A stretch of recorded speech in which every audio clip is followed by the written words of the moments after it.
Hi there. In this lecture we see an amazing clash between two of my favourite players, Magnus Carlsen against Hikaru Nakamura. This is the 2011 London Classic Round 3. We see e4 from Magnus. Nakamura plays e5. We go into the Italian game.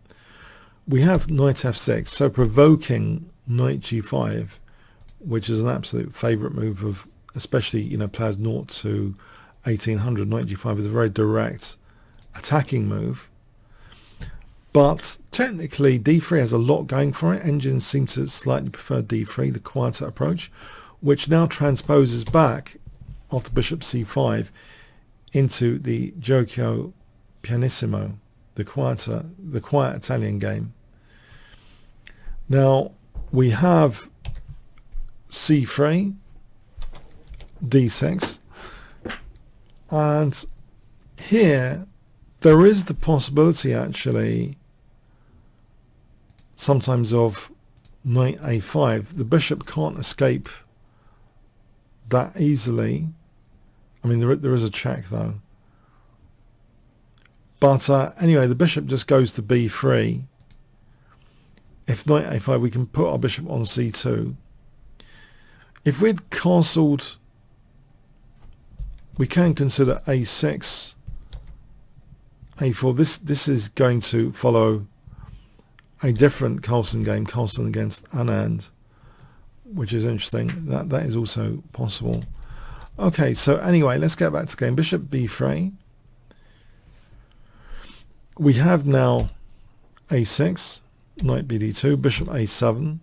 And now here, this is an interesting move. Instead of routinely castling, not in a rush to castle, knight f1, because the knight wants to go to g3 without blocking the use of the f1 square.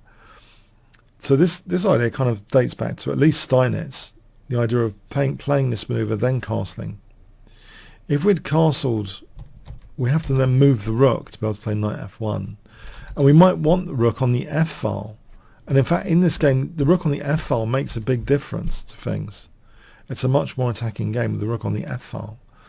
So yeah, some credit for Steinitz here. Knight f1. Okay, so we have h6. In the event of black castling without h6, it seems one of the better ways to play here is actually bishop g5. And if h6 actually encouraged potentially g5 from black, so bishop h4 may actually be the best way to go. So if g5, bishop g3, I know sometimes this bishop's locked in and it's bad news, but here, let's say king g7, queen e2, let's say knight h5. So black wants to try and use f4. We can actually hit that knight and welcome knight f4 here, because on taking, if e takes d4 is a nice center and small edge for white, and actually g takes f4, we're not castling on the king side here, we're playing g3, casting queen side, and we get a nice big advantage here. This is a nice position. Blacks weaken their king. So yes, it does seem, in the event of castling, bishop g5 does seem the way to go for an advantage.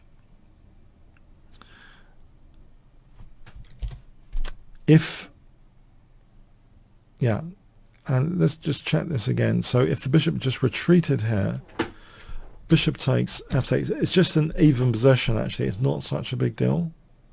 So it's nice to sometimes provoke weaknesses. There's trade-offs. Sometimes we want to get rid of this bishop, but sometimes we want to provoke weaknesses, and here it's about more weakness provocation.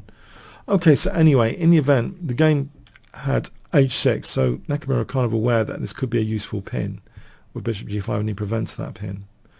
So game on from here, knight g3, both sides castle, bishop e6, h3, queen d7. So here black could have tried d5, queen e2 is just an even position, that is possible, but queen d7 was played, bishop e3, and yeah, it's useful that the rook's on f1, because if taking, we're automatically developing the rook. We have knight c to e7 now, knight h4. That f5 square looks an interesting place for a knight. After knight g6, knight h to f5. We have knight e7, and now, yeah, what does black want to do? Is knight e7, is there anything better than knight e7? If bishop takes f5, knight takes f5, this situation, we can actually play queen f3 with some threats, you know, like knight takes and then queen takes. This position is kind of interesting. It's actually about even though. Overall, objectively, it's about even. Here, it's about even. So, okay, knight e7.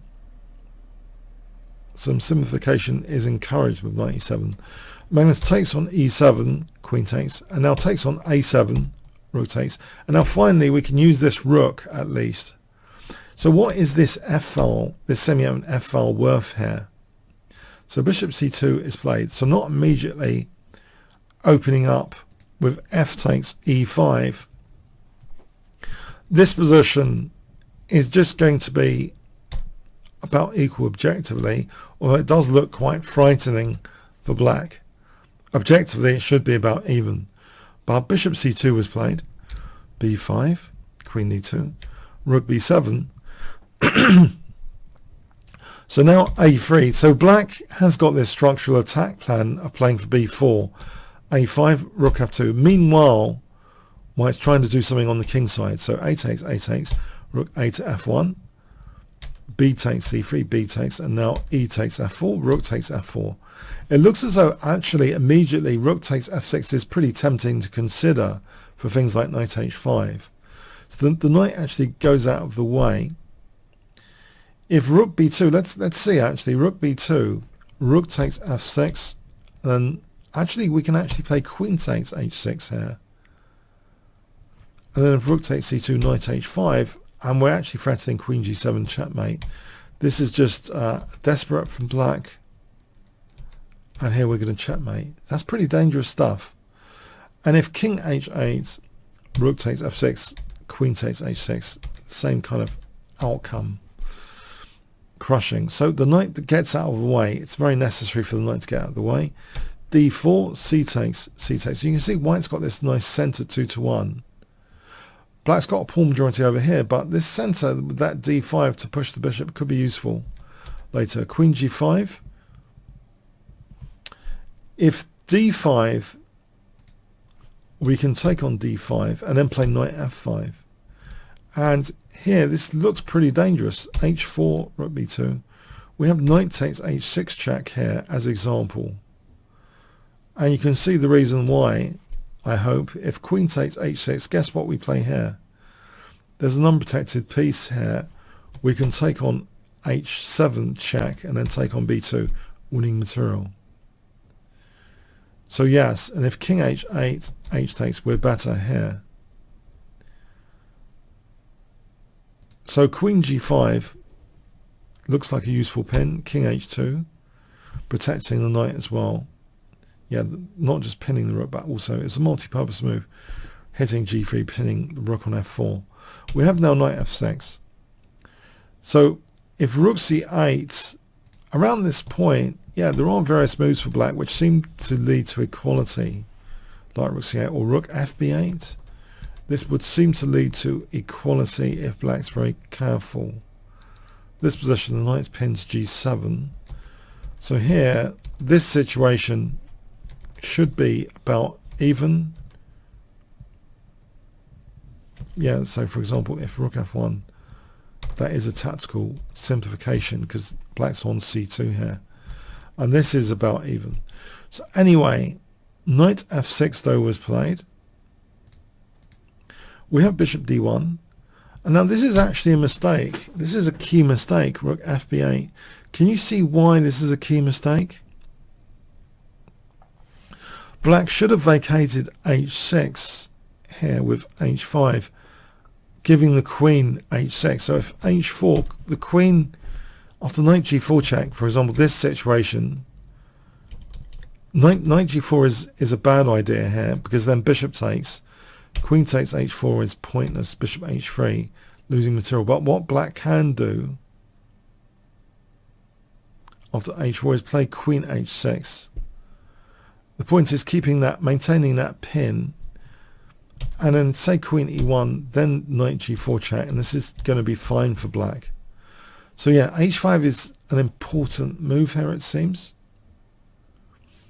But in the game with rook fb8, a bit too casual, because after h4, queen g6, guess what we can play here, and why is it so strong?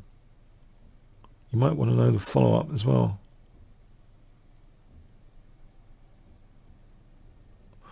Rook takes f6. It's a very powerful exchange sack, shattering black's pawn structure. You can see how isolated the black pawns are now. Queen f4, eyeing d6, and there are very interesting ideas now for white emerging. Rook b2, we have bishop h5. If we played queen takes f6, that's a disaster move in this situation. Can you see what black would play here? This is rushing. Black has rook takes g2 check, rook b2 check, and then if rook at f2, then just taking our queen. And the problem is, if we played king h1, then we drop g3, and this situation is we're getting like checkmated. So that's not too clever. You know, rook h2 checkmate is threatened here. This wouldn't be clever at all. So safety points. Queen takes f6 is a bad idea. Bishop h5. And now multi-purpose move actually. This vacates h5 for knight h5, but it also protects g2. So there's no queen takes g2 checkmate. We have now rook a8. So if queen g6, we can try d5, this position, and take on f6, and we end up with a lot of pawns for the exchange. All of a sudden, well, 2 pawns for the exchange. And yeah, this is central pawn mobility. It's better for white overall. If rook 8 to b6, yeah, we're taking out f7, and then knight h5 check is nice, and then check, and then this is a really nice position for white. We've got a lot of material for the exchange down. We've got enough. So rook a8 was tried, d5, bishop c8, and now knight h5. Note how g2 is protected here. And now the knight's coming in to f6. If the queen had gone to g6, queen takes d6 is good. And this position, knight takes f6 check. We can actually play knight e8 check here. And queen d8. This is a lot of fun here. Queen e7, and we've got pressure on both sides of the board. For example, rook a1, queen e5, and we've got pressure on both sides of the board. This is a winning position for white. So queen f8 was tried, knight takes f6 check, king h8, and now rook c1. Again, Magnus is playing on both sides of the board here, probing on both sides of the board. Black seems to be really kind of overstretched. It's like especially in endgames, it's nice to stretch the opponent on both sides of the board.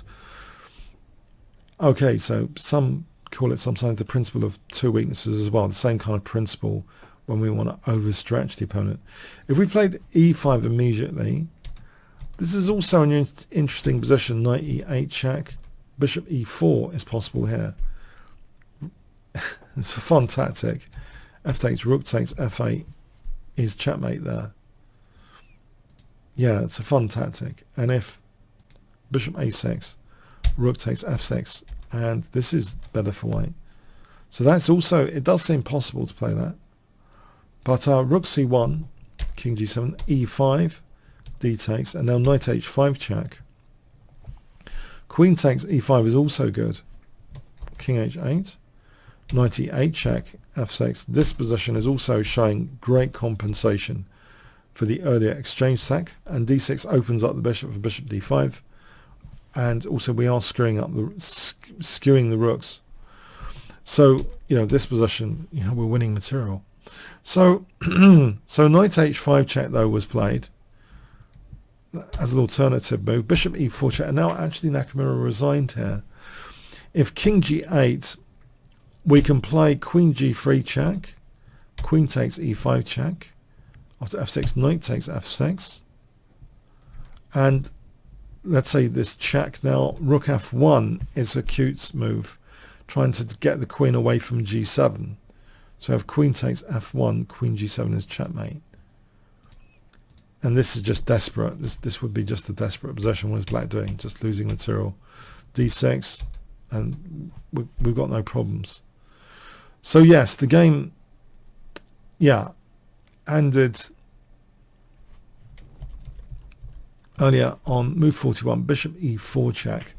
So that was a very nice, instructive Italian game by Magnus Carlsen, transposing into the Gioco Pianissimo. So if you don't fancy the violent stuff with knight g5, this is a great simple alternative.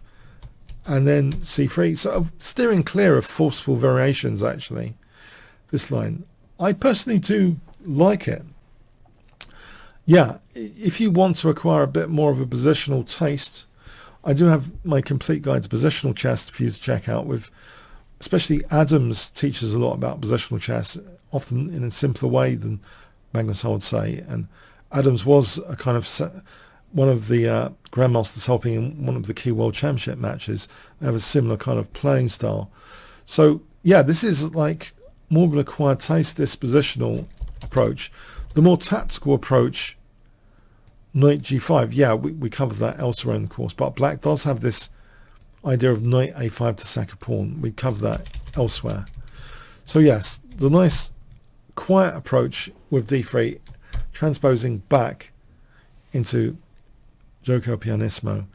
Okay, great stuff, very instructive. I like the knight f1 before casting as well, keeping the rook on the f file. That paid dividends later with that exchange sacrifice that was possible on the f file. Okay, thanks very much. Hi there. I hope you enjoyed that game sample. It's actually from my course, which you can find at the Kingscrusher TV page, which has great discounts. It's the Italian game Mastery, the Ideal Beginner's Opening. So just very briefly, if we click there, you can also see other free sample videos. Just do expand all sections, and you can see these preview links if you want to see other free previews and get an idea of the course yourself. I'm going to keep it short here. Just basically to say I had a fantastic time seeing many brilliant games in the Italian game. You can see from the number of collections how epic some of these games are, that they've been collected like hundreds of times at chessgames.com. And yeah, I really hope you check out this index and may consider getting the course. Okay, comments, questions, likes, shares appreciated. Thanks very much.